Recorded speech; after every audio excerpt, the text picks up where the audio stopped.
and that is the pulling together that happens. Whether you're doing the leading role, or whether you're doing the lights, or whether you're doing backstage, you're all together, you work together, you eat together, you rest together, you laugh and cry together. And there's much more of a feeling of synergy in the theatre than in movies. In movies, you sit in your air-conditioned cabin and step out for the shot. I don't really feel part of many units that I work with because I'm an actor. I think most actors feel that. Most actors in movies feel that. You also say in the book that if you are an actor and you've developed a particular kind of skill, then there is no good day or bad day. Yeah, there should not be. So can you explain that? Because I would think that because every performance is different, every audience is different. On the stage? On the stage, you're talking the stage. That surely you would have a bad day. Maybe you didn't sleep well at night, or you had an upset stomach, or you had a fight with your wife, or whatever. It's amazing how all these things get completely forgotten when you're on stage. We opened the play Gandhi in Delhi in January, and I was terrified at the prospect because the theatres are not heated. And I used to sit with an overcoat and a balaclava on just before I entered, and I had to take them off naturally when I entered. And I didn't feel cold for one single second while on stage. The cold would begin to hit me as soon as I exited. So it's amazing the things that happen on the stage. You can forget the fact that you and your wife had a big brawl before the show, or the fact that your leg is hurting, or you've pulled a muscle, or your back is aching, and so on. These things all somehow vanish. You've been very scathing about teachers who teach acting at National School of Drama. Not only at the and FTI. I've also paid tribute where it's due. Well, But I've been scathing about the kind of people who make this into a dhanda, who con young men and women into coming in to learn acting over the weekend and pay 25,000 rupees, or learn acting in 2 weeks, crash course in acting, weekend course in acting. It just makes me completely wild with anger, and these kids fall for it. And they come there and pay this money, and they are made to cry most of the time by asking them to narrate some sad story of their childhood. So naturally they'll end up crying when they talk about how grandma died. And because they've cried in front of 20 people, they feel they've learned all about acting. And they're told, okay, now remember this. I've witnessed these courses. I feel like taking a horsewhip to these teachers. Because they are just completely fooling these students. They're not teaching them a thing. They're bleeding them, and they're fooling them. And most of these courses are run by actors who couldn't get a job in the first place. I think that's what you say about the National School of Drama and FTI, the teachers who taught acting, that they couldn't get jobs as actors, so they were failed actors basically. And I suppose that's true of many professions. Yeah. Those who fail Those who fail teach. You seem quite ambiguous about Ibrahim Al-Qazi at National School of Drama. You, on one hand, you admire him, on the other hand... Well, he had feet of clay, no doubt about that. He was a great man, no doubt about that either. What he has given to theatre in India is enormous.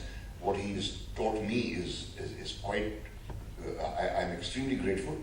I learned discipline from him. One learned about sophistication in the theatre. One learned about presentation. One learned about staging. One learned about lighting, setting, detailing in the theatre, which he was obsessive about. And at that time, the guidance he gave us as actors was quite sufficient. I didn't feel dissatisfied then. It was only later that it occurred to me that he was not really an actor's director. He was a designer. And an excellent designer. He did the kind of productions where the stage would open the curtains would open to an empty stage and it would get an applause from the audience. Now to me, that is not theatre. What do you applaud about an empty set? According to me, a set is something the audience should not look at until the actor appears on it. But Al-Qazi Sahib used to make architectural masterpieces. He even then performed in the Purana Qila, and I think his productions were completely ineffective at the Purana Qila. Because they dwarfed the actors, they dwarfed the content, they dwarfed everything. It was only spectacle. These are the kind of things that I complain about, but I think his virtues far outweigh his few weaknesses.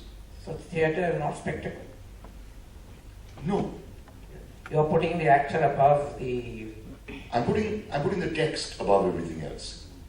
And in Al-Qazi's plays, the text often got diluted and often obscured by the production values. The acting was pretty soulless in his plays. He didn't care much for the actors. He had no patience with actors who said, I want to try this or I want to try that. He knew what he wanted. His instinct for what is effective on stage was so infallible that you could not question it. And watching him operate that way taught me a great deal about how a scene is brought to life. The one thing that comes through is that your lack of certainty, even after so many years, about what you should be as an actor. That you keep saying that I should be myself. And an actor should learn to be himself.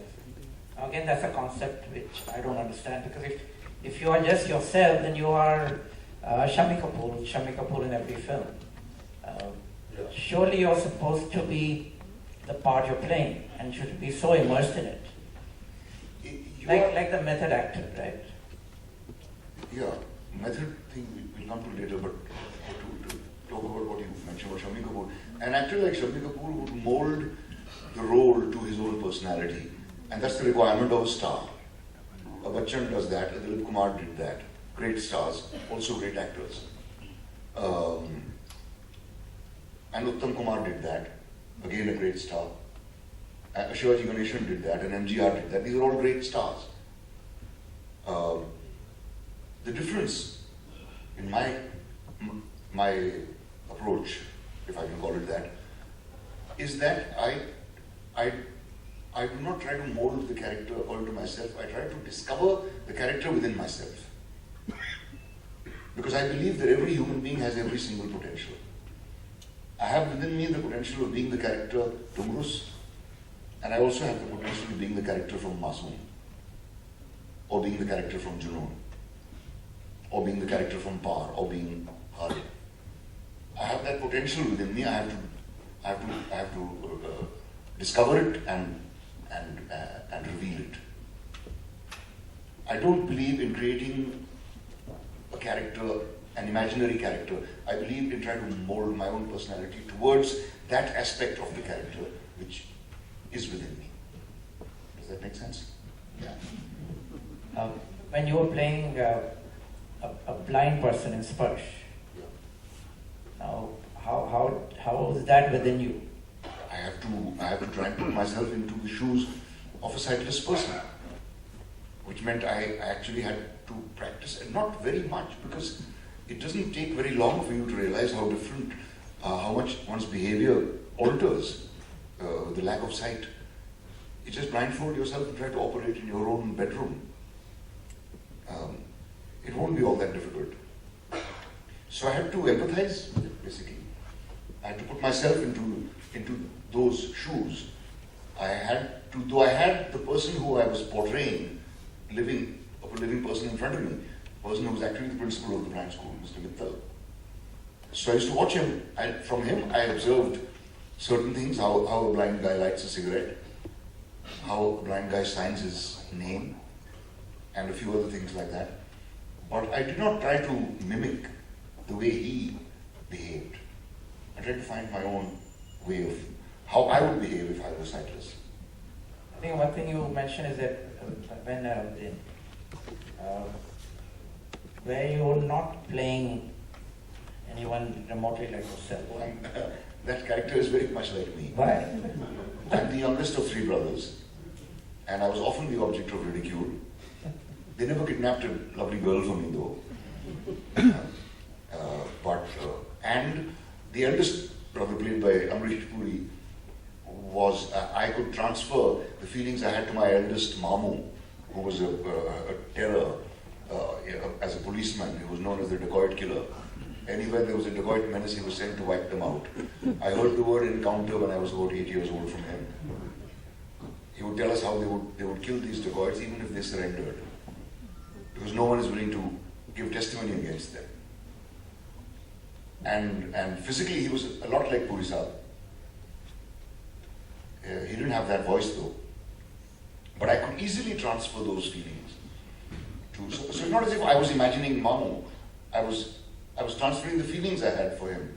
Like I transferred the feelings I had for my two older brothers, to Mohan and Anant, who were playing my two older brothers, who were constantly, giving me hell and drilling me about something or other. It was very easy for me to empathize with that character.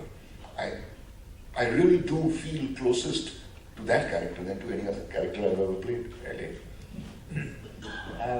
And amongst all the directors you worked with, who was the easiest? Was Shyam the easiest? You have to say it. I have to say it. It was novel for me to work with Shah, and the kindness with which he guided me, and the affection and the certainty with which I was guided is what is responsible for my performance in Nishant. I'm extremely proud of that performance. I consider it among my best work in cinema.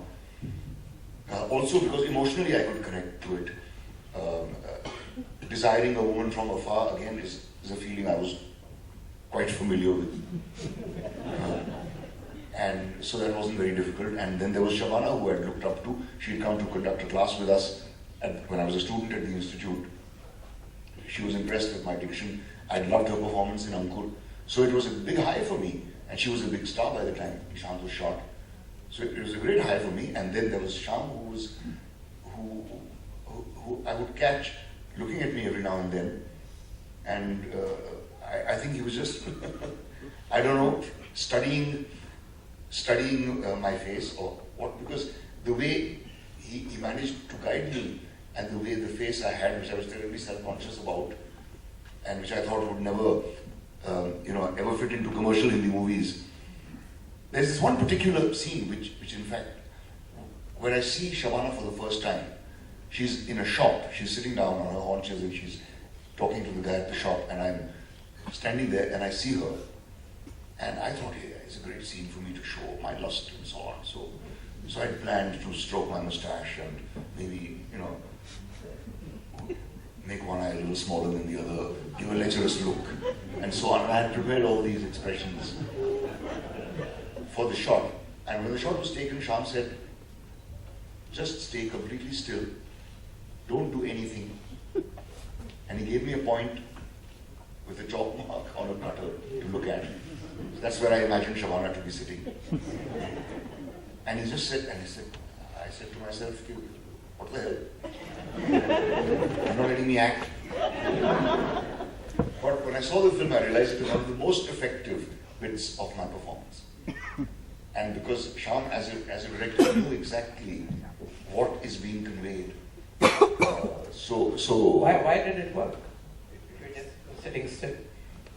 It was a very important lesson for me as an actor, because it made me realize that often the actor's body speaks without him knowing it. And what it has taught me is that, and it's something I often talk to students when I work with them, is that if you just sit in one position or stand in one position and only alter the position of your head,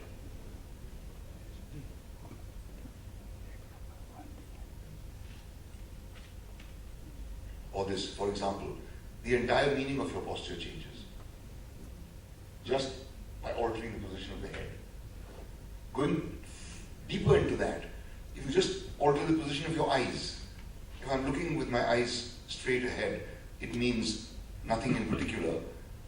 But if my eyes are like that, it certainly expresses something. Or if my eyes are like that, or if my eyes are like that. So that's what it taught me. That Shyam knew much more about my facial expressiveness than I did. And he made me stand in a position where my face was this way and my eyes were like that. So just having my eyes in that position conveyed what he wanted to convey. And all the stroking of the mustache and licking of the lips which I had planned would not have expressed. But Shah, So I said, hey, that's what I look like. I don't think I played Sarfraz quite like that though. are you talking of underplay? No, underplaying and overplaying are complete misnomers. There's no such thing. You're either truthful or you're false. That's what I believe.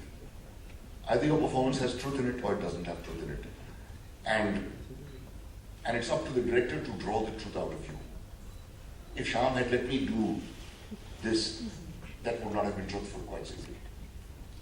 He recognized the truth of the moment and knew how to convey it.